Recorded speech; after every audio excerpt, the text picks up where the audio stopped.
किसान भाइयों, आप सब लोगों का फिर से एक बार फुल से फार्म हाउस पे स्वागत है। जैसे हमने कहा था कि जो हमने ये जो मैंगो प्लांटेशन किया हुआ है, जिसका ये जो मेथड है वो कैसे प्लांटेशन किया हुआ है। आप ये मैंगो प्लांटेशन पहले देख लो। ये जो मैंगो का सैपलिंग है, ये पूरा लाइन मैंगो का है। अभी हम लोग डिस्कस कर लेते हैं कि जैसे हमने कहा था कि जो मैंगो प्लांटेशन जो हमने किया हुआ है, वो पूरा मैंगो प्लांटेशन जो है वो कैसे किया हुआ है, उसका जो मेथड है वो किस मेथड से हमने ये मैंगो प्लांटेशन किया हुआ है, ये सब हम आपके साथ डिस्कस करेंगे।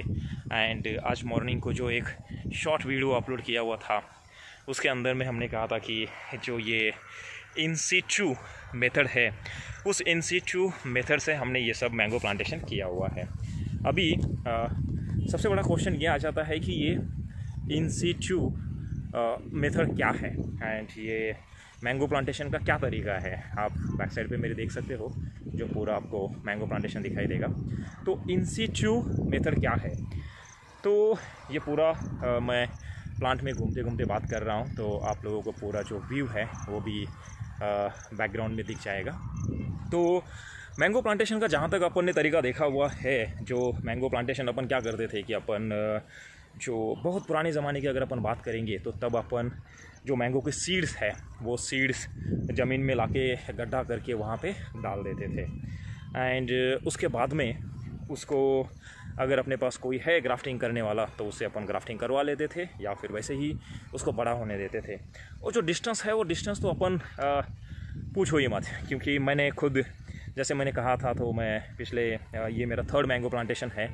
स्मॉल क्वांटिटी के थे, ये मेरा बहुत लार्ज क्वांटिटी का मैंगो प्लांटेशन है। जो मेरा मैंगो प्लांटेशन है, जो मेरा खुद का एक्सपीरियंस की बात कर रहा हूँ मैं, तो मैंने इसके पहले जो 40 ट्रीज़ प्लांटेशन किया था, अराउंड 40 ट्रीज़ प्लांटेशन किया था।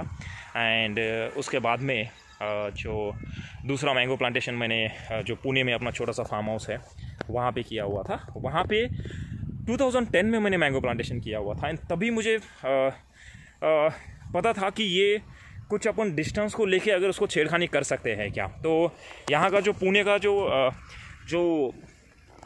यहाँ का जो मैंगो प्लांटेशन था, जो नेटिव प्लेस का, जो अभी जो फार्म हाउस है, उसके दूसरे जो 1 एकड़ जो लैंड है, वहाँ पे जो मैंगो प्लांटेशन था, तो वहाँ पे जो अपन ने मैंगो प्लांटेशन किया हुआ था, वहाँ पे आई थिंक 20 बाय 20 फीट का डिस्टेंस रखा हुआ था। एंड उसके बाद में जो पुणे में जो मैंगो प्लांटेशन किया हुआ था, मैंने वो 3 बाय 3 डिस्टेंस पे प्लांटेशन किया। जो एक ही लाइन है, बट वो 3 बाय 3 के मैंगो प्लांटेशन किया। जो डिस्टेंस जो 2 मैंगोज़ में है, वो हार्डली 3 फीट का डिस्टेंस है। बट उसका आज मैं उसको मेंटेन नहीं कर पाया। जिस वजह से मेंटेन करना चाहिए, वो मेंटेन नहीं किया मैंने। तो इसके लिए अभी आप उसको बहुत सारे वीडियोज़ में आप देखते हो उसको, तो उसका जो एक दूसरे के अंदर उसके जो ब्रांचेस है वो गए हुए हैं, मेंटेन करने में प्रॉब्लम आता है, तो उसका इशू है। फिर उसके बाद 2016 में एक आर्टिकल आया हुआ है जो कृषि न्यूज़ में। एंड वो आर्टिकल जो है, वो आर्टिकल एक मुझे नाम नहीं याद आ रहा है अभी उनका, बट जो आर्टिकल है मेरे पास है पड़ा वो आर्टिकल वो, एंड इंटरनेट पे भी वो आर्टिकल है। तो मैंने वो आर्टिकल जो है उसका स्टडी किया मैंने। जो ये मैंगो प्लांटेशन जो अपना 3 एकर्स का प्लान चल रहा था, तब मैंने उसके बारे में जो डिटेल्ड इंफॉर्मेशन है वो लेकर, एंड उसके रिलेटेड कि हम उसमें कैसे मैंगो प्लांटेशन कर सकते हैं और क्या नहीं है, तो उसके लिए जो इन्फॉर्मेशन है, वो इन्फॉर्मेशन लेने के लिए हम मैंगो प्लांटेशन जो इन्फॉर्मेशन लेने के लिए मैं उसकी इंक्वायरी कर रहा था। तब उस आर्टिकल में ये मेंशन किया था कि इन सिचू मेथड से प्लांटेशन करना चाहिए। एंड ये प्रोग्रेस देख लो। एंड वो मेथड से प्लांटेशन करना चाहिए, तो वो कैसे प्लांटेशन करना चाहिए, तो उसके लिए जो वो मेथड से प्लांटेशन करना चाहिए, तो वो कैसे प्लांटेशन करना चाहिए, तो उसकी जो इन्फॉर्मेशन है, फिर वो इन्फॉर्मेशन के लिए मैं वो आर्टिकल को ठीक से पढ़ना मैंने स्टार्ट कर दिया। एंड वो आर्टिकल में ये मेंशन किया हुआ था कि जो मैंगो के सीड्स है, उस सीड्स को आपको पहले जैसे ही मैंगो का जो फ्रेश मैंगोज़ आते हैं, तो फ्रेश मैंगो जैसे आते हैं तो उसका खाने के बाद में या वो सीज़न ख़त्म होने के बाद में जो मैंगो के सीड्स है उसको इकट्ठा करके वो सीड्स को इमीडिएटली कुछ फर्टिलाइज़र्स में उसको थोड़ा सा क्लीन करके फिर उसको सुखा के अच्छे से उसको ये कर दो, एक ज़मीन में ऐसी मिट्टी डाल के ऐसे एक वाफा बना दो एंड उसके अंदर में वो पूरा जो मैंगोज़ के सीड्स है उसके ऊपर मिट्टी डाल दो, नीचे मिट्टी डाल दो एंड उसके अंदर में वो बीज वहाँ पे लगा दो सीड्स। उससे क्या हो जाता है कि और उसके ऊपर जो है वो जो वाटर जो सप्लाई करना है आपको, सो आपको उसके ऊपर डेली उसके ऊपर वाटर आपको डालना है। इससे क्या हो जाता है कि ऑलमोस्ट एक 15 डेज़ के आसपास जो वो मैंगोज़ के ट्रीज़ है वो 15 डेज़ के आसपास जो है वो उसमें से धीरे धीरे वो जो छोटा सा जो उसका जब जो सीड्स में से प्लांट सैपलिंग बाहर आता है तो वो बाहर आना स्टार्ट हो जाता है। एंड जैसे वो बाहर आने के लिए स्टार्ट हो गया तो आपको क्या करना है कि उसको लेके आके जो आपके फार्मिंग में आपने जहाँ पे रेडी करके रखा हुआ है लैंड, एंड यहाँ पे कोई गड्ढा खोदने की ज़रूरत है नहीं है। यहाँ पे बस आप नॉर्मल सा ट्रैक्टर में अगर अच्छा सा उसका आपने मशागत करके रखी होगी एंड ज़मीन अगर अच्छी सी खुली हुई है तो आप बस छोटा सा फावड़े से उसको एक जगह करके उसके अंदर में आप वो जो सीड्स है वो लगा सकते हो। जब हम लगा रहे हैं उसी डेट पे उसमें से जो सैपलिंग है, जो बीज है जो बाहर आना स्टार्ट हुआ होता है एंड अपन यहाँ पे लाके प्लांटेशन कर देते हैं। एंड जब उसको लगा रहे हैं तो उसके साथ में हमें जो गोबर है वो भी ऐसा नहीं कि रेडीमेड जो अभी जो रेडी हो चुका है वो वाला नहीं चाहिए अपने को जो गोबर है वो कम से कम 1-2 साल का पूरा ऐसा इकट्ठा किया हुआ एंड ऐसा पूरा उसको प्रॉपर वर्ड मुझे याद नहीं आ रहा है अभी, तो वो 2 साल का आप पकड़ के चलो कि गोबर जो है वो इकट्ठा किया हुआ वो लेके आके वो आपको हर जो आप वहाँ पे सैपलिंग आप जहाँ पे सीड्स लगा रहे हो उसके साथ में आपको थोड़ा सा डालना है। एंड उसके बाद में एक ग्रीन हार्वेस्ट बोल के एक है, जो ग्रीन हार्वेस्ट भी आपको लेके आना है एंड ग्रीन हार्वेस्ट भी जो है वो आपको उसके साथ में लगाना है, डालना है उसके साथ में एंड आपको फिर वो जो सीड्स है वो लगाने हैं। अभी सीड्स लगाओगे कैसे? तो एक तो फावड़े से आपने उसको छोटा सा अगर स्पेस कर दिया है तो उसके बाद में जो आप लगा रहे हो तो उसमें जो है उसमें आपको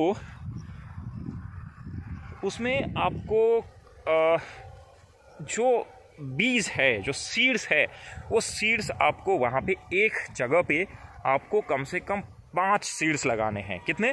5 सीड्स आपको लगाने हैं। आप अगर देखोगे यहाँ पे तो यहाँ पे अपन ने कितने सीड्स लगाए हुए हैं आप यहाँ पे देख सकते हो। ये 1, ये जो बड़ा आ चुका है 2, ये एक 3 एंड ये एक 4 है, तो शायद इसमें से एक नहीं आ चुका है। तो हमें ये 5 सीड्स एक जगह पे लगाने हैं एंड उससे क्या होगा कि आपके पास एक ही जगह पे ये 5 ट्रीज़ आ जाएंगे। और ये सब मैं आपको एक्सप्लेन कर रहा हूँ जो इन सीटू मेथड से है, क्योंकि इसके एडवांटेज क्या है वो भी मैं आपको एक्सप्लेन करूँगा एंड इसके डिसएडवांटेज कुछ भी नहीं है।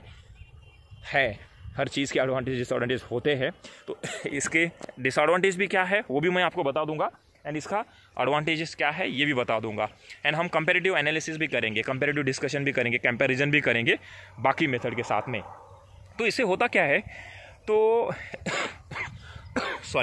तो एक जगह पे आपने 5 सीड्स लगा दिए और आपको पता है कि वो आने तो वाले है ही।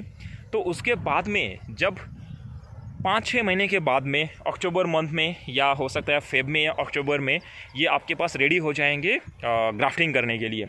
अगर अक्टूबर मंथ में उसका ठीक से ग्रोथ आपको दिख नहीं रहा है एंड अगर आपको लगा कि यार अक्टूबर मंथ में तो हम इसका ग्राफ्टिंग नहीं कर सकते हैं, so we have the option to do it into the fab as well. तो अपन अगर अक्टूबर में नहीं तो अपन फेब में भी उसका ग्राफ्टिंग कर सकते हैं। तो अगर ग्राफ्टिंग करते टाइम पे हमें ऑप्शन है कि उसमें से 5 में से हम हो सकता है कि एक जो अच्छा ट्रीज़ है उसको ग्राफ्टिंग कर ले। उसके बाद में अगर अपने को ऐसा लगा कि यार वो प्रोग्रेस नहीं दे रहा है या अच्छे से उसका ग्राफ्टिंग नहीं हो चुका है या वो सक्सेस नहीं हो चुका है, so we have the option कि उसके बाजू में जो 2-3 जो अपन ने रखे हुए हैं उसको अपन ग्राफ्टिंग कर लेंगे। एंड एक बार ग्राफ्टिंग सक्सेस हो गया या फिर जब ग्राफ्टिंग कर रहे हैं तभी हम ये जो बाकी की जो 3-4 पेड़ है उन सबको इकट्ठा करके ऐसे जॉइंट उसको ये करके ऐसे पूरा जॉइंट करके, अगर आप ये ऐसे देखोगे तो अपन ये जो कर रहे हैं, तो अगर ऐसा मान लो कि ये ऐसे है ऐसे, तो ये 4 ट्रीज़ है या 3 ट्रीज़ है, उसको इकट्ठा करके आप अगर ऐसे ग्राफ्टिंग कर लोगे ऐसे, तो वो जो ट्रीज़ को जो सपोर्ट मिलने वाला है उस ट्रीज़ को जो ग्रोथ के लिए, क्योंकि एक ही इसको आप 3-4 प्लांट का सपोर्ट मिल रहा है उसको, तो उसका ग्रोथ अनएक्सपेक्टेड रहेगा आपको, मतलब जो आप एक्सपेक्ट नहीं कर रहे हो उससे ज़्यादा भी उसका ग्रोथ आपको दिखाई देगा। तो ये है इन सीटू मेथड, मतलब इन ओरिजिनल प्लेस, जहाँ पे ओरिजिनल प्लेस पे आपको प्लांटेशन करना है। ये लाइन देखो, तो इससे क्या होता है कि ये इन सीटू मेथड है। अभी इस मेथड का जो बेनिफिट है, अभी इस मेथड का बेनिफिट क्या है, अभी ये जो इन सीटू मेथड है इस मेथड से प्लांटेशन करने का बेनिफिट क्या है। तो अगर आप जो नॉर्मल मेथड है जिससे आप प्लांटेशन करना चाहते हो, जो मोस्टली अपन देखा था, मैंने भी सुना था एंड मैं उसी रिलेटेड प्लांटेशन करने की कोशिश कर रहा था पहले, जब तक मैंने ये स्टडी नहीं किया था, तो वो हम 1 years old already grafting plant लेके आएंगे और यहाँ पे प्लांटेशन करेंगे। तो जो फ्रूट्स जो लगने का जो ड्यूरेशन है वो भी फास्ट रहेगा, 2-3 साल 3 साल अप्रॉक्स पकड़ के चलो आ जाएगा। यहाँ पे 1 साल ज़्यादा हो रहा है एंड उसके बाद आपको मैंगो मिल जाएंगे। बट ये जो इन सीटू मेथड है इसमें क्या होता है कि इसमें जो आपका ये जो मैंगो जो लगने वाले हैं वो आपको 4 साल का ड्यूरेशन लगेगा। बट अभी पहले तो ये देखते हैं कि वो वाला जो ग्राफ्टिंग वाला मेथड है एंड ये मेथड क्या डिफरेंस है इसके अंदर में। तो in situ in original place, एक उसकी खुद की जगह पे, तो इससे क्या होता है कि ये जो प्लांट आप लगा रहे हो इसका आप जगह पे उसको क्रिएट करके फिर उसका ग्राफ्टिंग कर रहे हो। तो इसका मतलब ये हो गया कि ये ओरिजिनल प्लांट है एंड ये जगह पे आया हुआ है, तो उसका जो रूट है वो ज़मीन में बहुत अच्छे से अंदर चला जाता है। उसका जो लेंथ है या जो ज़मीन में जो जितना जाना चाहिए वो अच्छे से वहाँ पे ग्रोथ होता है उसका, और जितना ज़मीन में अच्छे जाएगा उतना उसका ग्रोथ अच्छे से ऊपर हो जाएगा। तो ये जो बेनिफिट है ये आपको ये इन सीटू मेथड से वो बेनिफिट आपको मिल जाता है।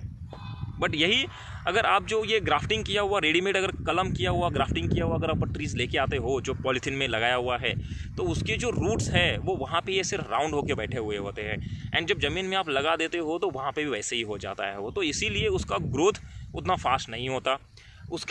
उसके बाद में उसके ऊपर जो डिसीजेज़ आने वाले हैं या कुछ उसको आप कह सकते हो, disease is the perfect word अगर आप वो कह सकते हो, या रोग या कुछ उसको इंसेक्ट्स बोल सकते हो, तो उससे जो उसको प्रॉब्लम होने वाला है फिर आपको मेडिसिन यूज़ करना पड़ेगा, फर्टिलाइजर्स लेके आना पड़ेगा, फवारनी करना पड़ेगा, बट फिर भी उसका जो एक नेचुरल है वो लुक उसका नहीं रहेगा एंड नेचुरल ह्यूमिनिटी उसकी नहीं रहेगी। तो सिमिलर वे में ये जो इन सीटू मेथड से आप अगर प्लांटेशन करोगे तो ये सब आपको मिल जाएगा एंड आपका जो ग्रोथ है प्लस उसको ये जो डिसीजेस है वो बहुत कम होंगे एंड इसकी जो लाइफ है वो भी बहुत ज़्यादा रहेगी, उसका ग्रोथ भी अच्छा रहेगा, क्योंकि ये in situ says that original place, उसकी खुद की जगह पे आप उसको ग्राफ्टिंग किया हुआ है। तो ये इन सीटू मेथड है। अभी इसका डिसएडवांटेज बता दिया कि अगर आप नेचुरल जो कलम किए हुए ग्राफ्टिंग किए हुए अगर प्लांटेशन यहाँ लाके करते हो, प्लांट लगाते हो, तो क्या प्रॉब्लम हो जाएगा एंड इस मेथड से क्या बेनिफिट है। अभी अगर मान लो कि आपको ऐसा लगता है कि यार संतोष हमने तो ऑलरेडी प्लांटेशन किया हुआ है एंड हमने वो ग्राफ्टिंग किए हुए जो मैंगोज़ है ट्रीज़ वो लाके लगा दिए है, अब क्या करें। तो उसके लिए एक सोल्यूशन है अपने पास कि उसके बाजू में आपको 3-4 या एटलीस्ट 3 आपको ये नॉर्मल जो मैंगो है वो प्लांटेशन करना है। एंड 1 साल के बाद में ये मैंगो का जो है उसका ग्राफ्टिंग आपको उसके साथ करना है, उसको कनेक्ट करना है। इससे क्या हो जाएगा कि आपका वो जो मैंगो है ट्रीज़ जो आपने ग्राफ्टिंग करके लगाया हुआ है, इसको इसका बूस्ट मिल जाएगा, इसका सपोर्ट मिल जाएगा एंड उसका ग्रोथ भी अच्छे से हो जाएगा। सो देखो, हर गलती के लिए वर्कअराउंड तो होता है। अगर आप कुछ गलती कर रहे हो तो उसके लिए कुछ ना कुछ सोल्यूशन तो होगा ही। एंड वो सोल्यूशन हो सकता है थोड़ा सा महंगा रहे या थोड़ा सा लेंदी रहे, बट हर चीज़ के लिए सोल्यूशन है, ऐसा नहीं है कि नहीं है बोल के। तो जो कर रहे थे इसका मतलब ये नहीं कि वो गलत था और ये जो कर रहे हैं ये सही है बोल के, बट ये एक हर इंसान का अपना अपना देखने का नज़रिया होता है, अपनी अपनी स्टडी होती है और अपना अपना ट्रस्ट होता है। एंड रिज़ल्ट भी इम्पैक्ट करता है। और आपको अगर ये जो मेथड है इन सीटू, क्योंकि ये जो मैंने जो पहले हमने जो 40 ट्रीज़ लगाए थे 1 एकड़ में, उसमें से 3 ट्रीज़ अभी भी है। जो ये 2 एकड़ छोड़ के ऊपर का जो 1 एकड़ का लैंड है उसके अंदर में जो ये एक 3 ट्रीज़ है वो अभी भी अपने पास है, नहीं ऐसा नहीं है कि उसका भी जो प्रोग्रेस है, ग्रोथ है एंड उसका जो बिना कुछ किए उसको मेंटेन किए, कुछ फर्टिलाइजर्स बिना यूज़ किए, ये सब भी जो उसका जो रिस्पॉन्स है वो अनबिलीवेबल है। एंड उसको देख के तो मुझे अगर कोई ये कहता कि यार संतोष तू ग्राफ्टिंग किए हुए जो प्लांट है वो लाके लगा दे, तो मैं दोनों हाथ जोड़ देता कि नहीं बोल के, क्योंकि मुझे वो पसंद नहीं है। क्योंकि ऊपर वाला जो था वो हमने जगह पे मैंगो के सीड्स लाके लगाए थे एंड वहीं पे उसका जो प्लांट है वो रेडी किया था एंड उसके बाद में उसको हमने ग्राफ्टिंग किया हुआ था। बट उसके आगे चल के सॉरी, ये वेदर ख़राब है ना यार। और उसको आगे चल के जो ये अभी नया मेथड आ चुका है जो इन सीटू है, तो उस मेथड का भी इंफॉर्मेशन जब ये प्लांटेशन करना था तो बहुत सारा रिसर्च करने के बाद में पता चला कि यार ऐसा भी कुछ है बोल के, और इससे भी ऐसा कुछ वे से बेनिफिट हो सकता है।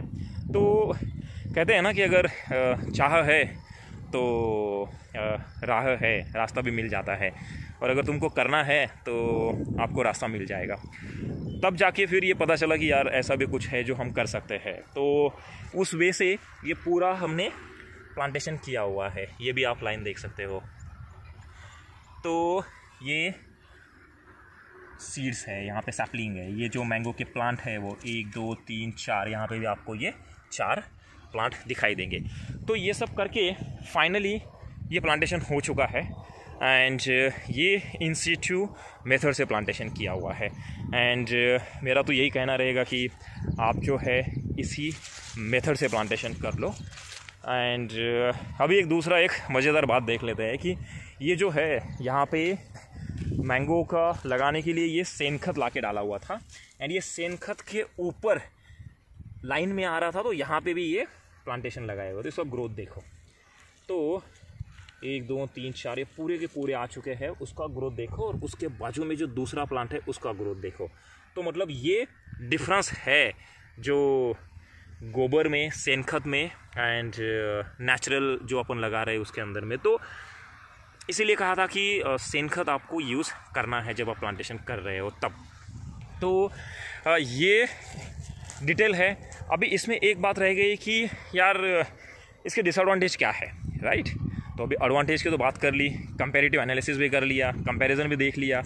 तो अभी इसके डिसएडवांटेज क्या है? तो इसका डिसएडवांटेज एक ही है कि अगर आप जल्दी से क्रॉप्स निकालना चाहते हो, जल्दी से मैंगोज़ आपको खाने चाहिए, खाने के लिए आप एक्सपेक्ट कर रहे हो, तो आपको इससे नहीं मिल जाएंगे। इसको 1 साल तो आपका मैंगो के प्लांटेशन में चला गया। 1 साल के बाद आप उसको अक्टूबर में, अगर लकीली इसका ग्रोथ अच्छा हो गया सब कुछ, तो अक्टूबर में आप उसका ग्राफ्टिंग करोगे।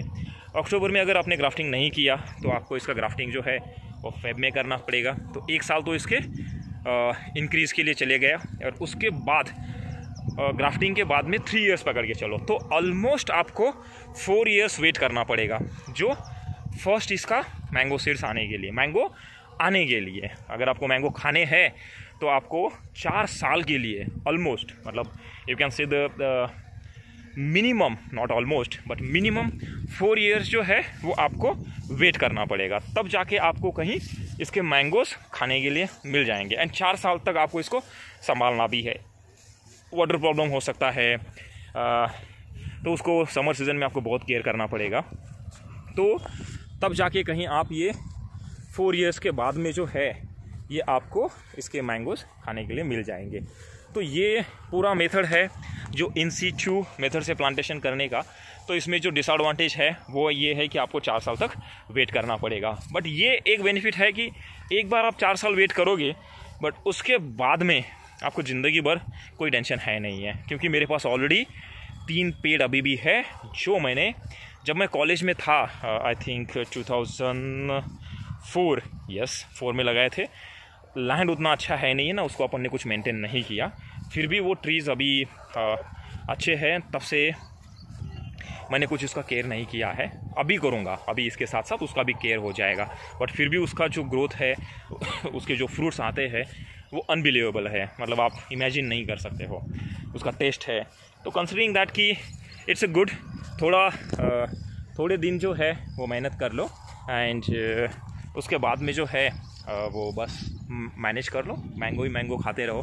तो ये सब जो इन्फॉर्मेशन है, जैसे हमने कहा था कि हम आपके साथ शेयर करेंगे, तो ये सब इन्फॉर्मेशन आपके लिए है। एंड इसके रिलेटेड और भी कुछ इन्फॉर्मेशन चाहिए तो कमेंट में बस आप एक टेक्स्ट कर दो, हम आप तक पहुंच जाएंगे। And thanks for watching the video till the end, sorry thanks कि आपने एंड तक ये वीडियो देखा। एंड यस, मंथ में एक बार यहाँ पे विज़िट के लिए आते हैं हम लोग 2 दिन के लिए, तब कुछ वीडियोज़ हैं तो वो आप लोगों को बना के आपके साथ शेयर कर लेंगे। एंड बाकी जो छोटे मोटे वीडियोज़ है अपने वो पूना से आते रहेंगे। एंड इसके रिलेटेड और भी कुछ हम इंफॉर्मेशन जो है इकट्ठा कर रहे हैं और भी स्टडी कर रहे हैं कि और भी कैसे होगा, ये सब जो इन्फॉर्मेशन है ये आपके साथ हम शेयर करेंगे। धन्यवाद किसान भाइयों।